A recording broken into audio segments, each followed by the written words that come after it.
Maithili express की शानदार प्रस्तुति।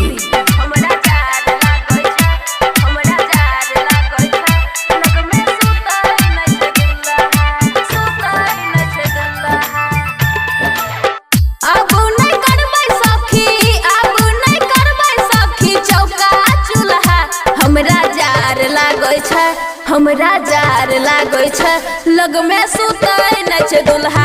हमरा जार लागै छै लग में सुतै नै छै दुल्हा।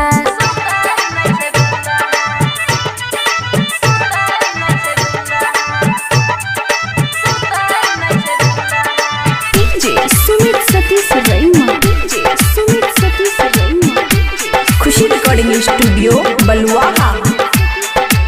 घुसै छै ठंडा हवा लहंगा के भीतर, कांपैया थर थर दहिया चोली के ऊपर। घुसैया ठंडा हवा लहंगा के भीतर, कांपैया थर थर दहिया चोली के भीतर।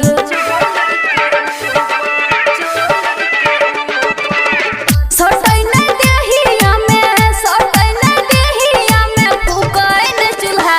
हमरा जार लागै छै लग में सुतै नै दुल्हा। हमरा जार लागै छै लग में सुतै नै छै दुल्हा। मिक्स बाय अमन अक्के। डीजे सुमित सतीश रैमा, डीजे सुमित सतीश रैमा,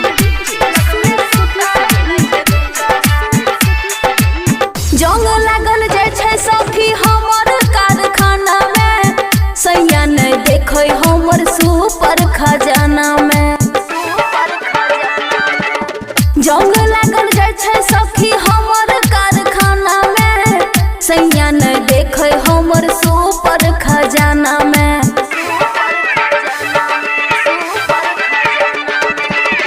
पिया बकलोल हमर, पिया बकलोल हमर, फूकै नै चूल्हा।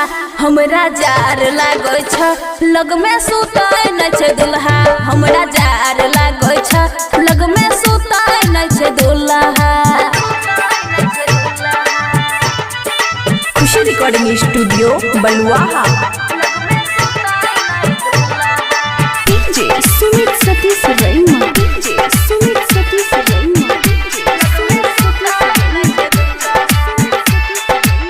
बिगड़ल बिहारी पिया बुझै नै बतिया, दीपाली शर्मा के कटै नै छै रतिया। बिगड़ल बिहारी पिया बुझै नै बतिया, दीपाली शर्मा के कटै नै छै रतिया।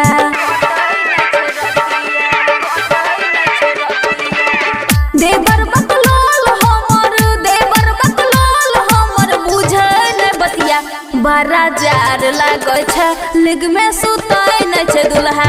हमरा जार लागै छै लग में सुतै नै दुल्हा। खुशी रिकॉर्डिंग स्टूडियो बलुआहा।